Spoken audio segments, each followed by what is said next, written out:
10 seconds can be longer than a speech, longer than a campaign ad, longer than a lifetime of rehearsed outrage when the question is simple enough to fit on a coffee mug and sharp enough to cut through a Senate chamber.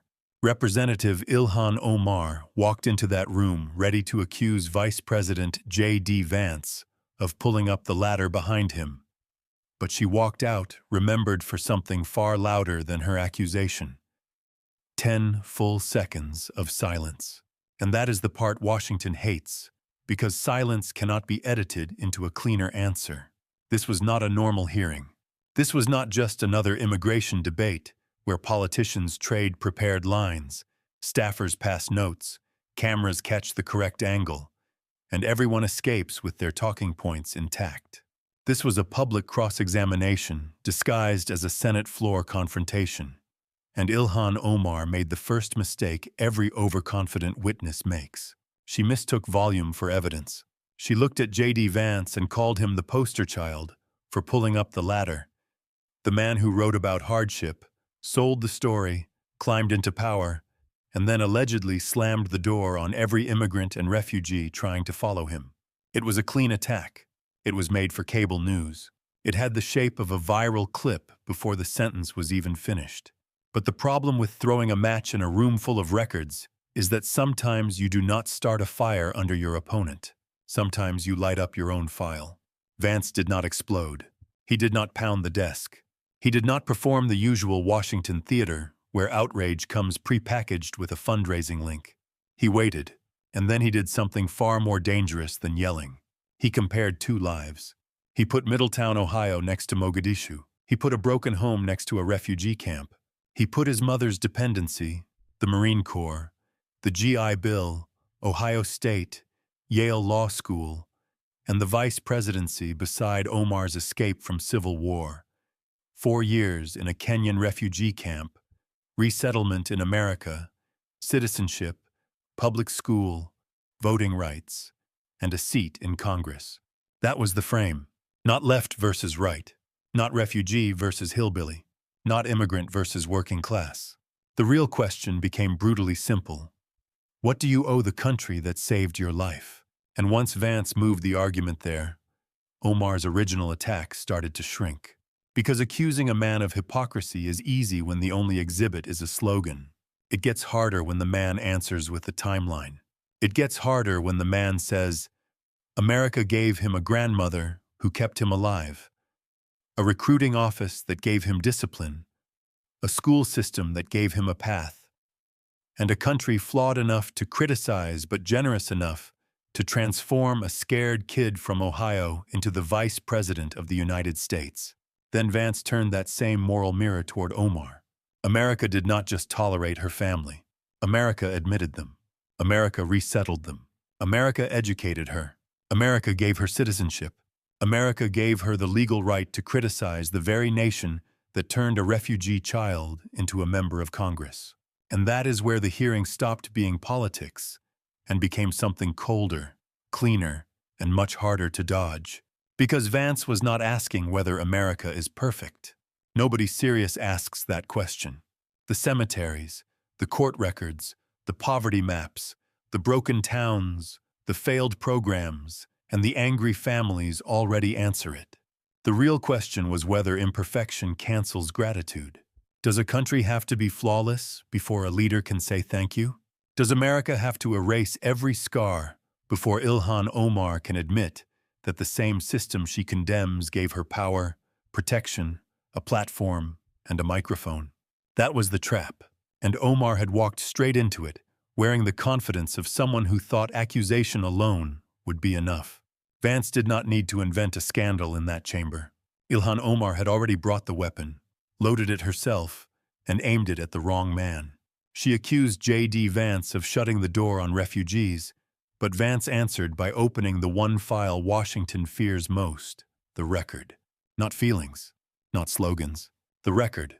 He took the room back to September 11th, 2001, when he was a 17-year-old student in Middletown, Ohio, watching the second plane hit the tower.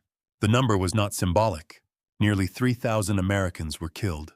And in Middletown, the response was not a panel discussion, Not a hashtag, not a carefully worded statement from a communications team. Some of Vance's classmates walked into a Marine recruiting office the very next day and signed up. That is what sacrifice looks like before consultants get paid to explain it. Then Vance placed that memory beside Omar's infamous phrase about 9/11. Some people did something. And suddenly the chamber was not hearing a policy argument anymore. It was hearing a moral audit. Because firefighters running up burning stairwells were not some people. Office workers making final phone calls from the 90th floor were not something. Flight 93 passengers charging the cockpit were not background noise in a political speech. They were Americans. They were murdered. And Vance forced the room to sit with the difference between service and minimization. Then he moved from national memory to local accountability. He brought up the Feeding Our Future scandal, described in the source material as involving roughly $250 million, 75 defendants, and a federal nutrition program meant to feed vulnerable children during the pandemic. That is not harmless paperwork fraud. That is a child's lunch tray turned into a cash register. That is hunger converted into invoices. That is public compassion used as camouflage. And Vance's point was brutal because it was simple. When investigators followed the money, did Omar stand first with the children who were supposed to be fed? Or did she frame the investigation as an attack on community organizations? That is where the contradiction sharpened. Vance had exposed the pain of his own community in Hillbilly Elegy, even when people from Appalachia accused him of airing dirty laundry. He took the backlash because truth mattered more than comfort. But when ugly facts appeared near Omar's own political base, her anger seemed to turn toward the investigators instead of the alleged theft. That is not courage. That is selective outrage in congressional clothing. Then Vance turned the hearing from memory into money, and that is where the room got even colder. Because speeches can be polished, silence can be explained away. But campaign filings are harder to flatter. Vance pointed to the financial record around Omar's campaign, specifically the payments described in the source material as $3.7 million, routed to the E Street Group, a consulting firm connected to her husband, Tim Minette. That is not a minor clerical footnote buried under campaign noise. That is a number large enough to stop a room.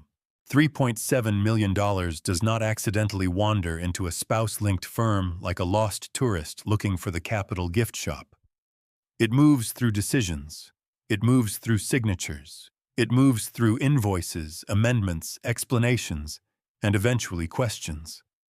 And the question Vance was building was not whether Ilhan Omar could give another speech about working people. Of course she could. Washington is full of politicians who can describe working people with one hand while approving payments with the other. The question was whether the moral standard she used against JD Vance could survive contact with her own paperwork. She had accused him of profiting from pain, of turning hardship into power, of climbing out and then pulling the ladder behind him. But Vance's counter was clean. He wrote a book under his own name. He disclosed his wealth. He took public criticism for exposing the wounds of Middletown. His story was uncomfortable, but it was visible. Omar's problem, as Vance framed it, was the opposite. The money trail looked too private, too convenient, too protected, and too close to the person sharing her home. That is the difference between selling a memoir and routing campaign cash. One is a public transaction with your name on the cover. The other demands a much sharper question when the vendor is tied to your marriage. Then Vance moved to the immigration fraud allegations mentioned in the source material, including the disputed claim involving Ahmed Nur Saeed Elmi and Omar's refusal, according to that account, to release tax records that could clarify the controversy. He did not need to convict her in the chamber. He only needed to show the pattern. When the record could help her, why not release it? When the documents could end the suspicion, why fight to keep them sealed? When the accusation is false, why allow the shadow to outlive the facts? That is how prosecutorial pressure works. It does not always shout guilty. Sometimes it asks why the innocent keep hiding the receipt. And by then, Omar's original accusation had collapsed into a dangerous irony. She came to accuse JD Vance of hypocrisy, but Vance had stacked 9/11, feeding our future, campaign money, amended filings, and hidden records into one brutal frame. The issue was no longer whether America had failed anyone. America has failed plenty of people, and serious leaders can say that without blinking. The issue was whether Ilhan Omar had built a career demanding accountability from America while resisting accountability for herself. And then came the question that turned the entire exchange into a moral crime scene. Vance did not ask Omar to praise a party. He did not ask her to defend every American policy. He did not ask her to pretend history has no blood on it. He asked something smaller, cleaner, and far more devastating. When was the last time she said something genuinely kind about the country that saved her? That question landed because it did not need a legal team. It needed a date. It needed one sentence. It needed one remembered moment where Ilhan Omar stood before a microphone and said, without a trapdoor, without a but, without a lecture attached, that America had given her family refuge, citizenship, freedom, and power. And according to the scene described in the source material, what followed was not a rebuttal. It was 10 seconds of silence. 10 seconds is nothing when you are scrolling a phone. 10 seconds is an eternity when an entire chamber is waiting for gratitude and getting air. That silence became the loudest testimony of the day. Because this was never only about JD Vance. This was about the hungry child whose meal was allegedly turned into a fraudulent invoice. It was about the firefighters who climbed toward death on September 11th, while politicians later shrank their sacrifice into soft language. It was about the refugee shopkeeper in Minneapolis who opens his store every morning and thanks the country that let him build something from nothing. It was about every working American who understands that criticism without gratitude eventually becomes contempt. And contempt is not leadership. Contempt is a business model. That is the real meaning of this confrontation. Not Democrat versus Republican. Not immigrant versus native-born. Not poor kid from Middletown versus refugee girl from Mogadishu.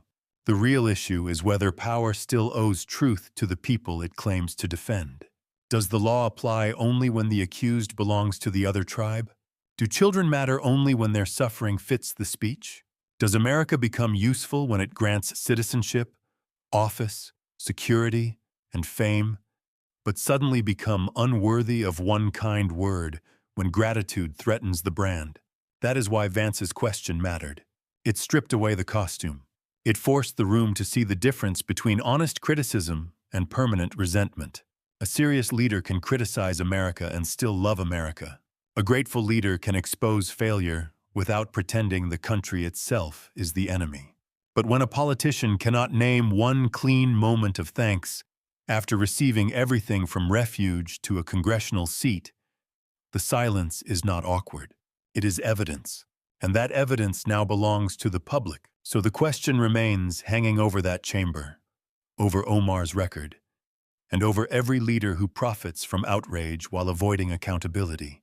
If America is good enough to give you power, protection, and a platform, why is it never good enough for your gratitude?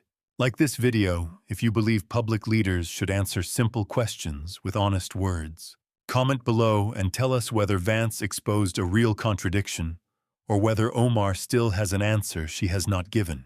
Share this with someone who still thinks silence is not a confession. And subscribe for more breakdowns where we follow the receipts, test the rhetoric, and ask the questions Washington hopes nobody has the nerve to ask.